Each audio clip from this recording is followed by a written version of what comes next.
कार्यक्रम के देखैया छत्तीसगढ़ के जम्मो किसान भाई बहिनी हो, राम राम जय जोहार। और आप मन के बहुत बहुत स्वागत है आप मन के अपन कार्यक्रम कृषि दर्शन में। संगवारी हो मैं बैठे हो ते मेरा आप मन चारों मुड़ा पपीता के फल दिखत है। और पपीता के बात करन संगवारी हो तो जुलाई से लेके अक्टूबर तक जो महीना चलते ना, ओला हमन कथन बरसात के मौसम। और बरसात के मौसम में आप मन जानते हो संगवारी हो गजब अकन बीमारी आ जाथे। हर अस्पताल हा आप मन ला पूरा भरे नजर आही। और सरकारी अस्पताल के बातें चलग है, जगह जगह आप मन ला मरीज दिखी। वो का के मरीज और पेपर में तको आप मन पढ़त रही हो कि फलाना मोहल्ला ढेकाना मोहल्ला वो गांव ये गांव में डेंगू के अतका मरीज आ गए है ऐसे की के। तो डेंगू के मरीज बर संगवारी हो ये पपीता अतेक बढ़िया काम करथे जेकर दवाई तको बने है पपीता से। और सोझे मरीज ला पपीता के दूध भी रथे जेला पपेन कथे। कच्चा पपीता से दूध निकाल के तको बेचे जाते ओला पपेन कथे। और ये पपीता के जो पत्ता मन है ना चारों मुड़ा जो दिखत है, एला कच्चा पत्ता ला मरीज ला खवाए जाते, यानी जूस पिला के तको और चबाए जाते। ओमे लौंग है काली मिर्च ऐसे मिला के और संगे संग पपीता के जूस बना के तको पियाए जाते। ये आप सब जानत हो, जो नहीं जानत हो ही संगवारी हो तो बिल्कुल ये बात ला धरी हो कि डेंगू के मरीज बर पपीता के बड़ा योगदान है, बड़ा महत्व है, औषधि गुणों से भरपूर है। और डॉक्टर मन बताते, महू ला बता रही से, जब मैं डॉक्टर जगह मोर आँखी के जांच कराल गे रहे हो तब बता रही से कि तोर में विटामिन ए के कमी है, ते हा पीवरा रंग के फल फूल ला खा। मतलब पपीता है, आम है, ये ला खा इसे की के। और विटामिन ए से भरपूर ये पपीता होते। गजब अकन एकर महत्व है। और पपीता के किसानी बूता करके यदि आप मन लाभ उठाना चाहो किसान भाइयों तो बहुत अच्छा लाभ मिल सकत है। हमारे वैज्ञानिक मन बताते कि 2 लाख रुपया के इनकम में हर एकड़ के पाछू हो सकत है। तो किसान भाइयों आज हमन हा पपीता के वैज्ञानिक खेती के बारे में चर्चा ला करबो। चर्चा में बाद में शुरू करा हूँ आज के कार्यक्रम में। पहली हमन देख लेथन ये एक ठन बढ़िया संदेश ला।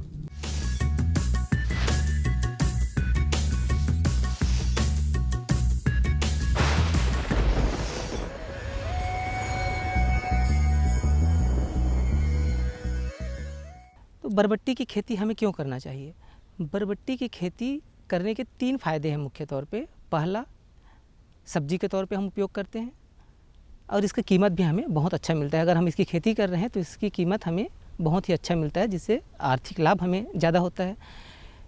चूँकि यह प्रोटीन से रिच होता है, इसमें 20 से 22% प्रोटीन होता है, जिसके कारण जब हम इसे सब्जी के तौर पे उपयोग करते हैं तो हमें जो पोषक तत्व की पूर्ति है वो पर्याप्त हो जाता है।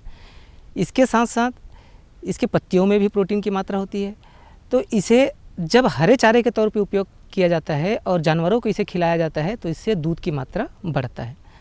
तीसरा उपयोग हरी खाद के तौर पे, जैसे सनई और ढैंचा का उपयोग हम हरी खाद के लिए धान के खेत में करते हैं, उसी तरीके से हम बरबट्टी की खेती भी हरी खाद के तौर पे कर सकते हैं।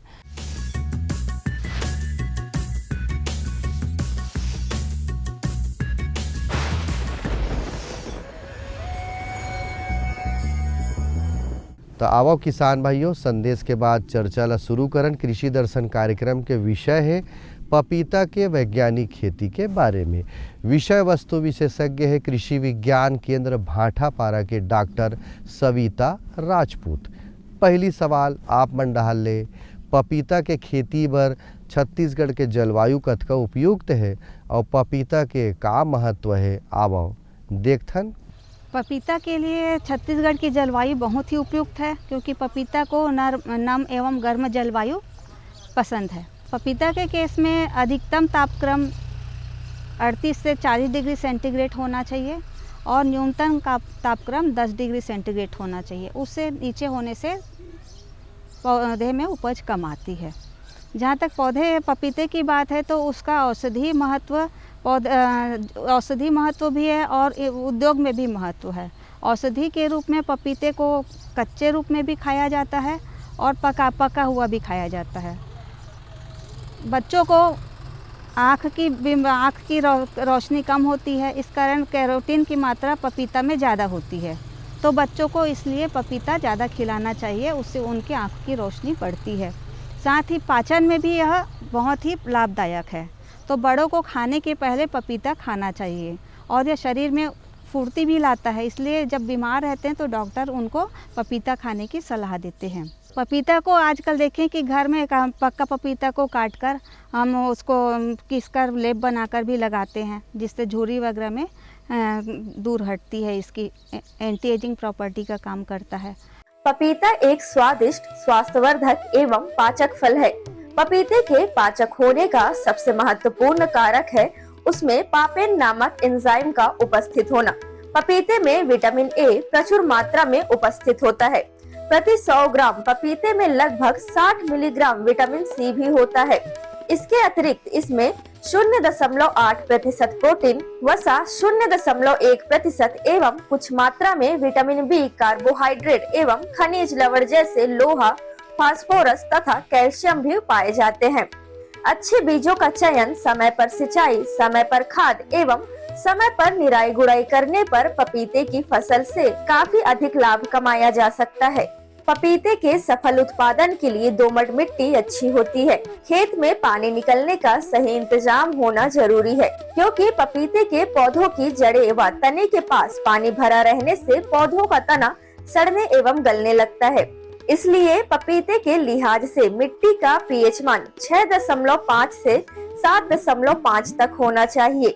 हाँ, भूमि की बात करें तो पपीता को सभी प्रकार की भूमि में उगाया जा सकता है, पर मुख्यतः जो है दोमट मिट्टी, हल्की बलुई दोमट मिट्टी इसके लिए अच्छी होती है। पर पपीता में जो भी मिट्टी हो उसमें हमको जल निकास की व्यवस्था होनी चाहिए, पानी रुकना नहीं चाहिए। किसान भाइयों, मिट्टी की तैयारी के लिए सर्वप्रथम हम खेत को मिट्टी पलटने वाले हल से जुताई करते हैं और उसके बाद उसको समतल करते हैं। फिर उसमें हम जो खाद है उसको बेसल डोज के रूप में डालते हैं। इसके जो पपीता है उसकी जो दूरी है लगाने की वह 6 बाई 6 फीट पे या फिर 7 बाई 7 फीट पे भी लगाया जाता है। पर हम यहाँ पर आप देख रहे हैं तो यहाँ पे जो किसान भाई जो लिए हैं वह 6 बाई 6 और 8 बाई 8 की दूरी में लगाया है। इस प्रकार इसमें 1 एकड़ में करीब 950 पौधे हमको तैयार मिलेंगे। व्यवसायिक खेती के लिए उभयलिंगी किस्मों जैसे सूर्या, रेड लेडी 786, सनराइज 16 का चयन करें। किचन गार्डन के लिए पूसा नन्हा, कुर्ग हनीड्यू, पूसा ड्वार्फ, पंत पपीता 1, 2 और 3 जैसी किस्मों का चयन करें। पपेन उत्पादन के लिए पूसा मैजेस्टी, CO5, CO2 जैसी किस्मों को लगाया जा सकता है। पपीता के किस्म के लिए मुख्यतः किस्म पौध उत्पादन में बहुत ही महत्वपूर्ण भूमिका निभाती है। किस्म की बात करें तो जैसे पपीता है तो उसमें 3 प्रकार के फूल आते हैं, नर, मादा और उभयलिंगी। तो हमको उभयलिंगी वैरायटी का चयन करना चाहिए। यहाँ छत्तीसगढ़ में मुख्य रूप से Surya, sunrise 16, Coorg honeydew, Pusa majesty, Pusa नन्हा ये वैरायटी उपयोग की जाती है। हाइब्रिड की बात करें तो मुख्यतः ताइवान की जो वैरायटी है रेड लेडी 786 यह प्रमुख रूप से लगाई जाती है। इसके अलावा रेड लेडी के अलावा भी रेड सन भी आ गई है, ये भी वैरायटी किसान भाई लगाते हैं। किसान भाई हो, एक ठन संदेश और आप मन दिखा देता हूँ भाई। अब बेरा है विराम में ले लेता हूँ। अब ये संदेश ला आप मन देखो तहन फिर आप मन ला पपीता के खेती के बारे में फिर बताबो।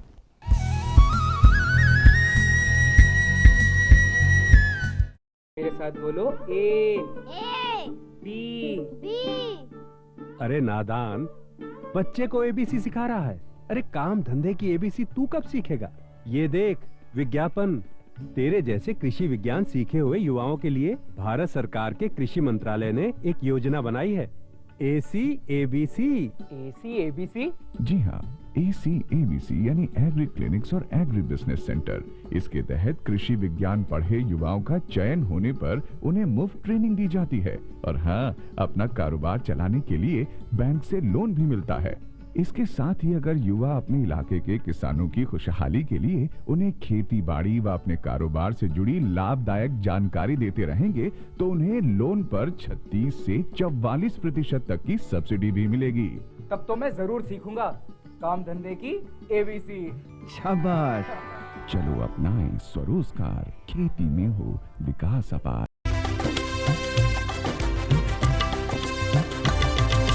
सहकारिता के बल पर विकास के लिए उठे कदम, जन सहकार की ताकत लेकर आगे बढ़ते जाएं हम। जन जन ने इस क्रांति में है विश्वास जगाया, हम सब ने मिलकर विकास का परचम है फहराया।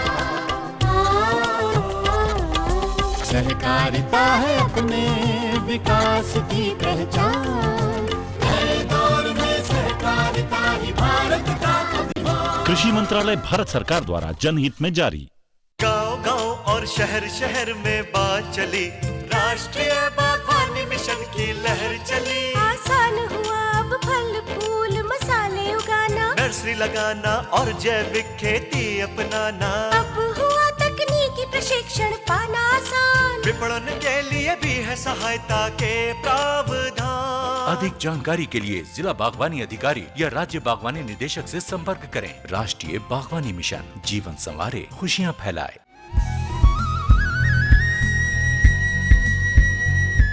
किसान भाइयों, अब बात लपूस्थन कि जल प्रबंधन कैसे करना है।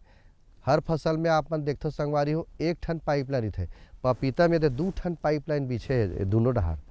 पपीता के एक कोती 2 ठन पाइपलाइन इसे बीछे आप मन दिखत तक होई। और एमे सिंचाई कैसे करना है, आवो देख लेथन का कहा थे। पपीता की खेती में अधिक मात्रा में सिंचाई करने की जरूरत नहीं पड़ती है। सर्दियों में प्रत्येक 10 दिन एवं गर्मियों में 4 दिन में हल्की सिंचाई करते रहना चाहिए। सिंचाई खेत में थाले बनाकर करनी चाहिए। पानी कम मात्रा में एवं समय पर देना चाहिए। पपीते की जड़ों एवं तनों के आसपास पानी अधिक समय तक नहीं ठहरना चाहिए, नहीं तो जड़ एवं तने को गलन रोग होने की संभावना रहती है। अधिक पैदावार के लिए ड्रिप इरिगेशन पद्धति का इस्तेमाल किया जा सकता है। ड्रिप इरिगेशन सिंचाई एक आधुनिक पद्धति है। इसमें पानी पौधों की जड़ों में बूंद बूंद कर दिया जाता है। पपीते की खेती में ज्यादा मात्रा में पानी देने की जरूरत नहीं होती।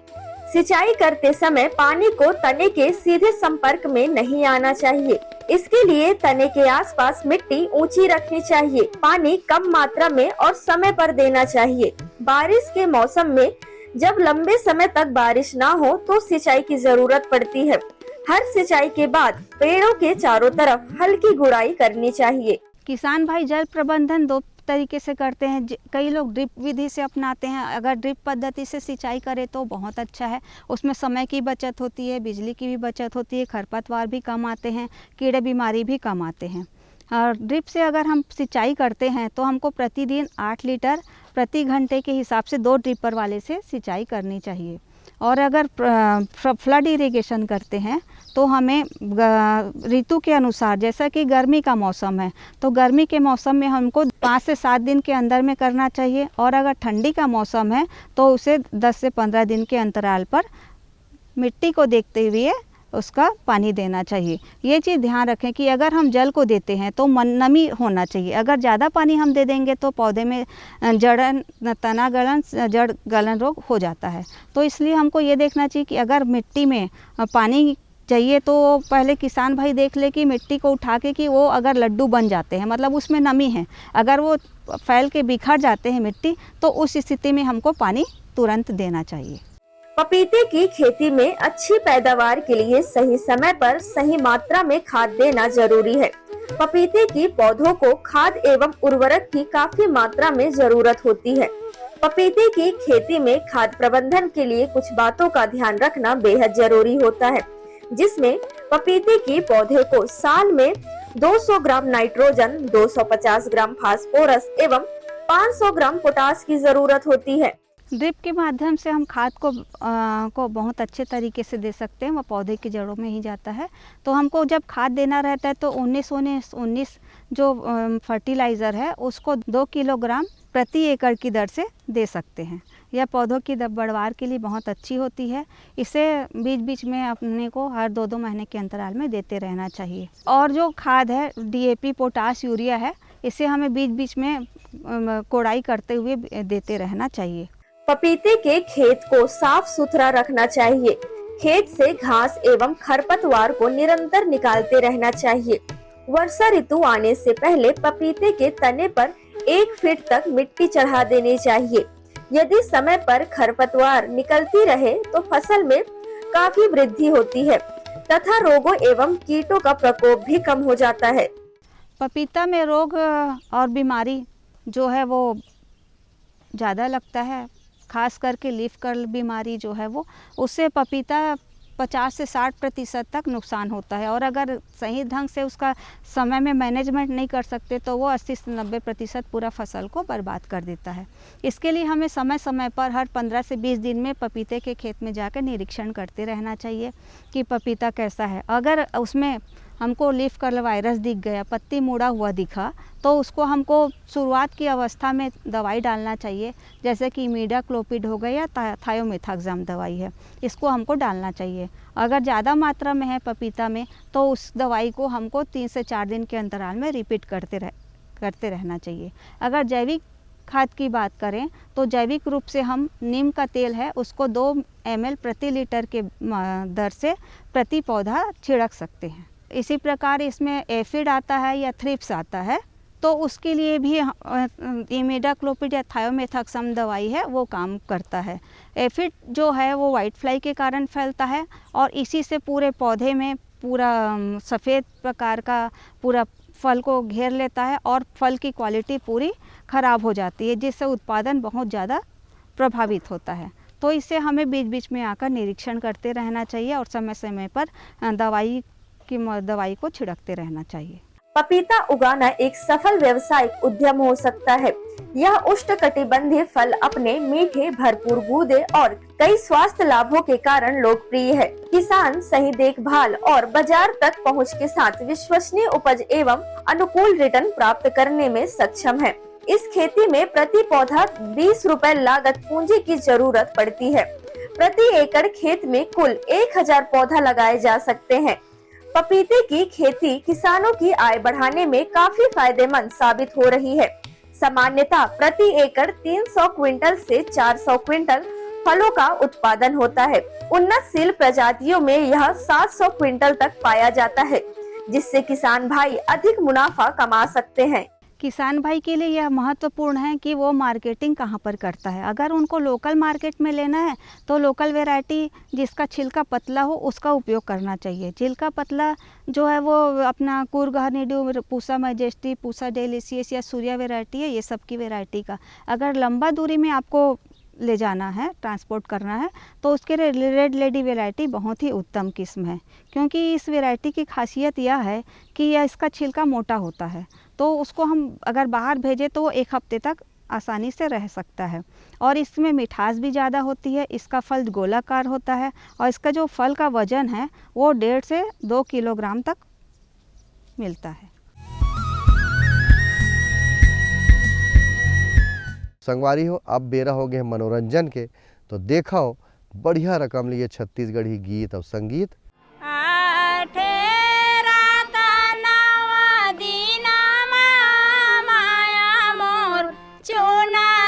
गए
तो किसान भाइयों, हमार चर्चा रही आज पपीता के वैज्ञानिक खेती के बारे में।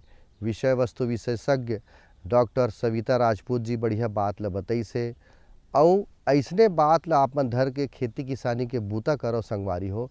खास कर मोर निवेदन है, जैसे आप मन हा पढ़े लिखे हो और कोनो रोजगार खोजत हो, तो आप मन हा पपीता के खेती करके एक अच्छा रोजगार जुटा सकत हो।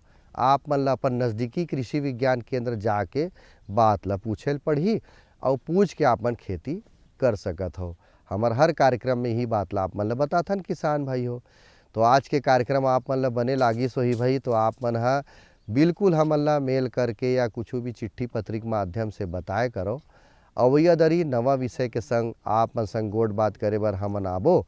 तब तक आप मन हा दूरदर्शन के कार्यक्रम से जुड़े रहो, बने रहो और मोला देव विदा। जय जोहार, राम राम।